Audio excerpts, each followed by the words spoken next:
Buongiorno. What up, dog? What up? Buenos dias.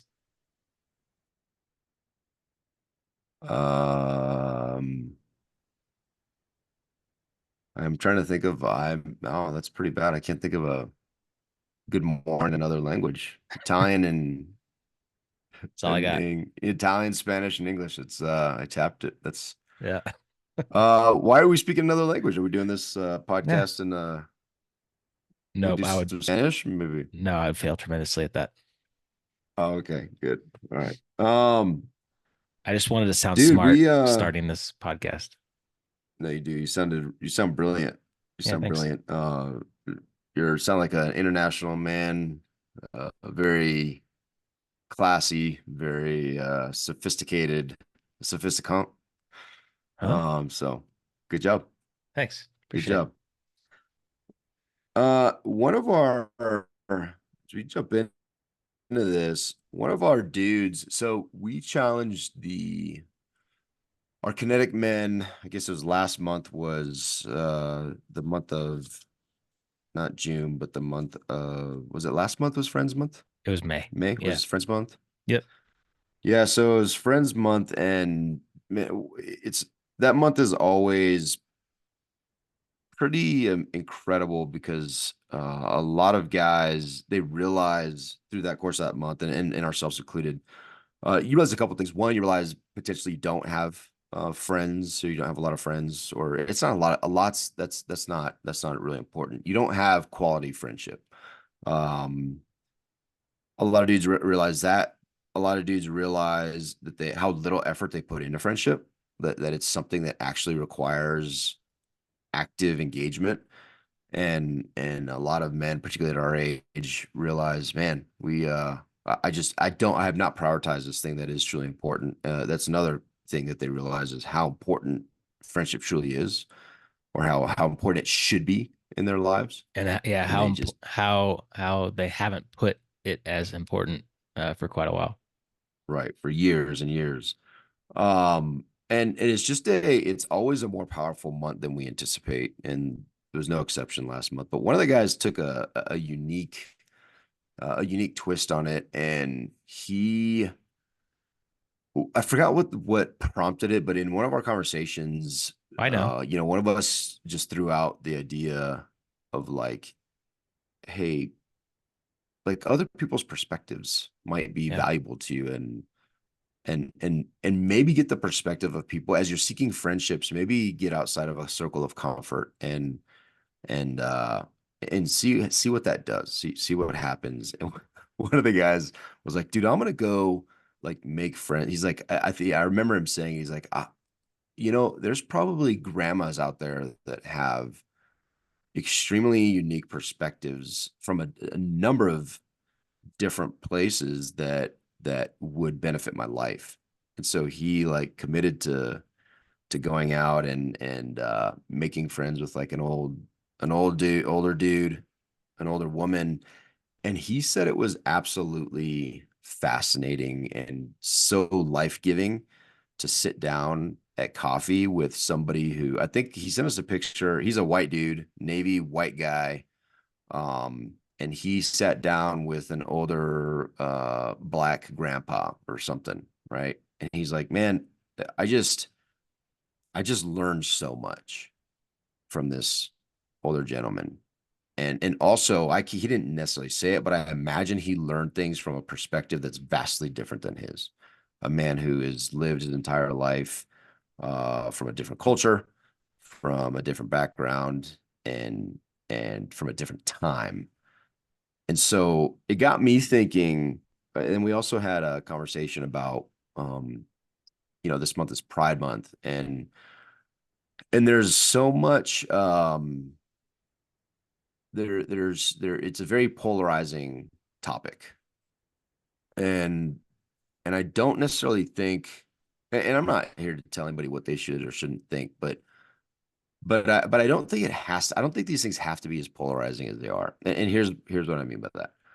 Um if I think you should expend as much energy and passion and anger and all that kind of stuff. You should, if you feel all those things, I think it's a good indicator of potentially a place where you, if you truly desire to be, to expand your horizons, then it's probably a great indicator of a place that you have some work to do to maybe get to know something more about on a personal level, potentially somebody who does celebrate Pride Month, just as a just as something to enrich your human experience and maybe get broaden your perspective a little bit. And what I mean by that is, you and I were talking about it, and I was like, it'd be kind of an interesting challenge if just as an easy baseline, as an easy place to look, is each of the months that that we celebrate, all the months that we celebrate here. Why don't we just go use that as an opportunity, as a guideline, as guardrails? Just find somebody who fits that category and just have a conversation with them. Just meet them. So if it's Asian, Polynesian, Latino, Black History Month, whatever it is, like just use that as like an opportunity. Like the guy in the group, he picked old grandparents, like grandmas and grandpas. But use that as an opportunity to be like, huh, I just wonder, do I have any friends that fit that? And I don't want to, it doesn't have to be like a best friend or whatever, but do I know anybody? Do I even talk to anybody that fits that you know that fits that month? And if I don't, is that just a great opportunity to gain a perspective on something I just don't have? And is that important to me, right? Is it important to me, like as a Christian, if that's your background, is it important to me to truly love my neighbor? And who are my neighbors? And if my neighbors all look like me and talk like me and act like me, is that really like what Jesus intended? And if you don't know, look at his disciples. I mean, his disciples had everybody from a tax collector, which were hated by the Jewish community, hated, right? Matthew, all the way to like a Zionist, like a radical, like what we would probably call today, in all honesty, is a religious terrorist, right? Yeah, Like that terrorist. was his Yeah. group. Like that was his group. So if you're truly desirous to follow a great example, and if that example is Christ, then maybe it's time to like look in the mirror and be like, huh, maybe I should go meet somebody who celebrates Pride Month and gain a better appreciation and maybe some empathy. And maybe you don't, I mean, who knows what you gain from that? But I thought it was an interesting conversation you and I were having. And I was like, you know, I think when I looked at the months, there were a lot of gaps in my own life that I was like, I just don't know. Like, I don't truly know and have not necessarily cared to know somebody who fits in that. And Pride isn't one of those. We have a number of people in our, we both personally have people that we deeply care about. That Pride Month would be something that's important to them. But like the other ones, like do I really know the life experience, the lived experience of a whatever, take your pick. Um, like even, for me, what came to mind was as a Latino, like do I really know the lived experience of Mexican immigrants or Latin immigrants that come into this country and what they really truly go through and how, what their life is. And I'm like, no, I've not cared to take the time to broaden my horizons to that point. You know what I mean? I don't know Yeah. what your thoughts.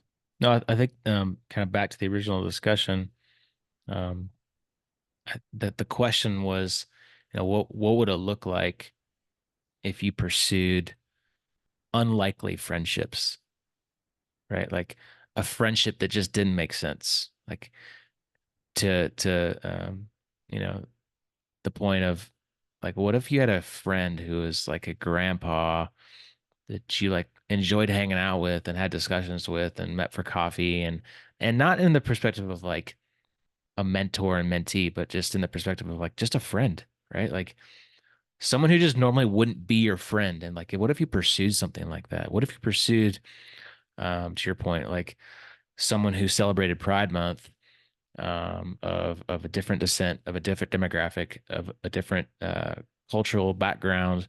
Like, what if that was your friend? And what if you pursued that?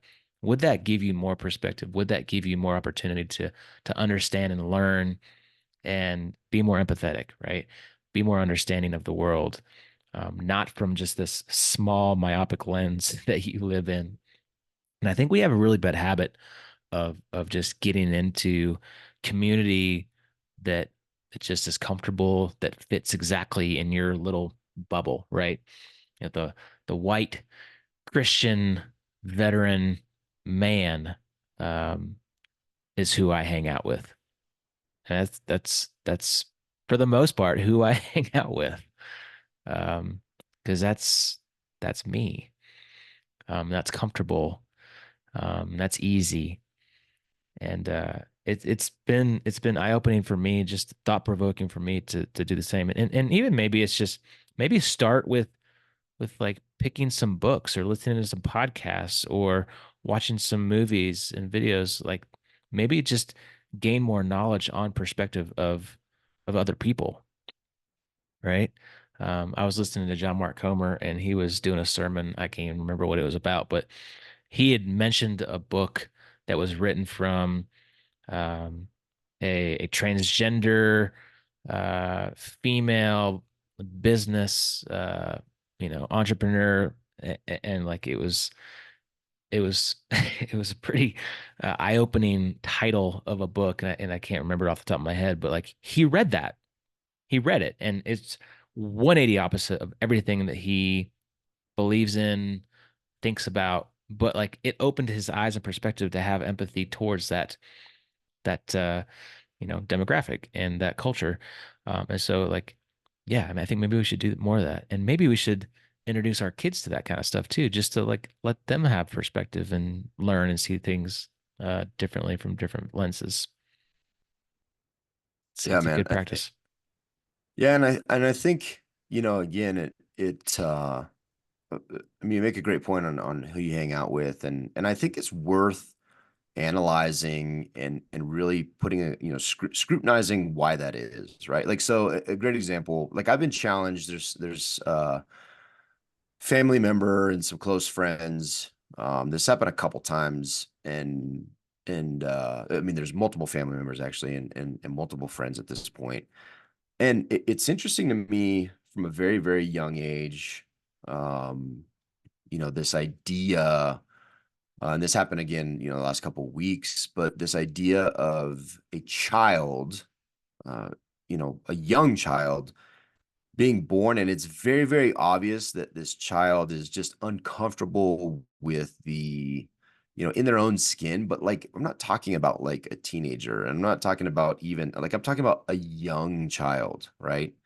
Like babies that were not tiny babies, but kids that are like my son's age, for example, 7-year-old, my youngest son, who are too young. They're not influenced by all they're not in households of like that you would that they would be exposed necessarily to a lot of these conversations, right? Like transgender and gay. And even if they are, if there's conversations, it's not like they're not at an age where that stuff is like um necessarily being is a primary influence in their lives. But yet this child is completely uncomfortable in boys' clothes or girls' clothes, and is completely comfortable and goes the other way. And it forced me again, it reinforced in my mind. I'm like, man, the most important thing to me is that this is God's child and God's creation. Like that's the number one thing. Like God created this individual, and he created me and calls me to love this individual. And it's a lot easier when you're looking at kids, right? It's the conversation's very, very different every time I've had it. And it's but it forces me to be like, huh, it's just an interesting thing. It's an interesting thing to really um it's an interesting thing to assess from a perspective of like, what if? Like what does this mean? Not what if, it's just what does this mean? And if I believe in a God who's all knowing and omnipotent, omniscient, some it's a God that I worship, that I that I dedicate my life to, he's a lot more complicated than my little mind, right? And just what does that mean? And so it just forces, as you project that forward, these adults that we find so easy to hate and to make fun of and to have super strong opinions against, particularly this month for Pride Month. And the idea, the word pride and how much it just causes some of us to whatever it causes you, whatever emotions it causes you. I think that's worth looking at and realizing, especially from a Christian perspective, on what I do on a daily basis, how I treat people, and am I an example of Jesus or am I an example of not Jesus? Am I an example of myself? And even if you're not a Christian, is that example of myself, is that an ugly thing, right? Without the context of Jesus, if that's not part of your life, just is it something to aspire towards, or is it something to avoid, to be a closed-minded, hateful person? I don't know. It's up to you to decide. Frame that way is obviously kind of a, I mean, I'm showing my bias, but most important is how do you live? Like, how do you live that, right? And what is it in you that causes you to feel so much whatever anger, if it's anger towards these different groups that are not your, you know, white Christian veteran person? And do I care? Do I truly care about the lived experience? I love your idea with picking a book, dude. I read a book. I read it a while ago, but it opened my mind to a lot of different things. It's called "So You Want to Talk About Race." And it was a fascinating book, but that book would fall squarely. And I don't prescribe to this, so I'm probably going to mess this up for all the people who prescribe to the cancel culture type stuff. But it falls directly within like what somebody would characterize as woke and uh, alternative history, whatever the hateful words are that you choose. I'll tell you, I learned a lot from that book, bro. There's a lot of books on women that we've read, a lot of authors that we've talked to that are focused on women's issues, and they're fascinating. It's fascinating. It opens my perspective, right? Yeah, didn't the you were the executive officer to the commanding officer of a female African American woman, and I know you had mentioned to Yeah. me multiple times that you had some really interesting conversations and changed your perspective on a lot of things. I mean, huge, dude, huge. Because I highly respected her. I worked for her, and we became friends. And then she started confiding in things that she just lives with, and I'm like, wow. And I started noticing, right? Like, here's one small one, just, and people can chalk this up how they want, but, and it happened, it was funny because it happened to me shortly after I read that book. But, these microaggressions are real, right? Like, just think of how you'd say, there's a articulate black person that says something and whatever. And a lot of times, and I hear it now all the time, someone usually white, actually always white, will say, "Oh man, like he's really articulate. Like he speaks really well." Well, it's funny, and I never noticed that, but like you wouldn't say that to a white dude. It's just an expectation. But when a black person does it, you're like, "Oh my gosh, you're educated." Well, that is a great example of a microaggression, and it happened to me, and I laughed. I don't play the victim to it, but it happened. I was being interviewed by a CEO who I was coming in I was coming into a different role, and this individual was like, "Oh man, like you're really well spoken," and I was like, "Well, what would you expect? I'm Yeah, what a would you expect? educated naval officer, senior naval officer, have a master's degree, just like you, presumably." And I would Yeah, never think, and nobody would ever think to tell that person, um, "Oh, wow, white white person, you speak really good. you're really smart. You're really smart." And so but to continuously like, I just wasn't aware of that, right? And some people will be like, "Oh, that's hypersensitive," and you can chalk it up as you want, but that's somebody's lived experience. And if you think about it, and I assessed it from an honest perspective, and I was like, "Huh, I wouldn't say that to certain people, and I would to others. Why is that?" Yeah. And so it's just, it's just these little things looking at, and if truly, if you want to be a better person and you want to be somebody, most importantly, you want to be somebody who broadens your own horizons and is checking yourself, because this is a you issue. If you're racist, that's a you issue, right? Like you have something wrong with you. If you are bigoted or you're anti a certain group of people, you probably know nobody in that group of people. Like I know a lot of gay people. I have family that are gay. Yeah. I'm not anti those people. I don't hate those people. But if you find yourself saying I hate all these people, like that's something you should just explore. And I think these months of the year give us great opportunity to just look and be like, man, I literally know no black people or Latinos or Asian Pacific Islanders or whatever. And so you just don't know their experience. And it's a lot of times it's kind of fascinating, dude. It's kind of fascinating. Love it, man. So here's a challenge for everyone that's listening. Um, go go intentionally seek out friendships that are unlikely for you, right? Seek out the old grandpa from a different race, from a different demographic, from a different culture, and seek friendship in that. Have a conversation. Or, you know, if anything, maybe just read a different book with a different perspective, or listen to a different podcast, or, um, you know, try to just understand somebody else's perspective that is different from your own. And I think that it will open up your eyes to just have a different mindset towards things, to have more empathy, to show more love, to be the good neighbor. Um, it's a cool challenge. I'm gonna, definitely start doing more of it myself. Um, yeah, good stuff. Yeah, and obviously be sensitive. Don't be like, hey, I've got this kinetic man challenge. Yeah, You're yeah. you're you're a, you're a black guy. I gotta get, I gotta check this off my Will you list. be So my will you be my friend because you're black and will you I'm be my white? friend for this month? It's February and it's Black History Month. I really would love just a black friend.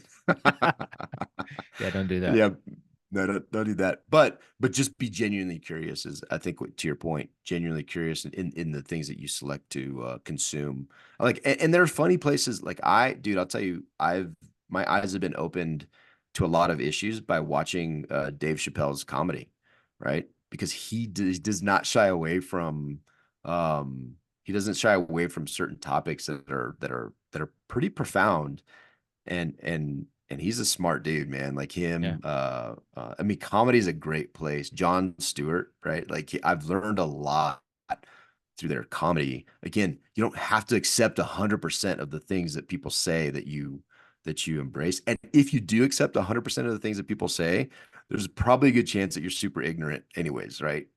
Like yeah, there should not be somebody in your life where you're like, everything that comes out of your mouth, I'm on board with, unless that is Jesus Christ. That's my personal opinion. okay, So yeah, it's good, man. There's fun ways to do this as well. Just broaden your perspective, open your mind a little bit. And also what could really be cool is that you can take those things that you believe strongly in and you can give your perspective as well. Like sure, imagine a conversation of well, why do you feel that way about homosexuality? And is there any love in that at all? You're like, well, this is the framework of my beliefs, and this is who Jesus is, and this is that conversation. There's a lot of goodness in that too, man. So good stuff. giddy up, Giddy up. giddy up. Bye. So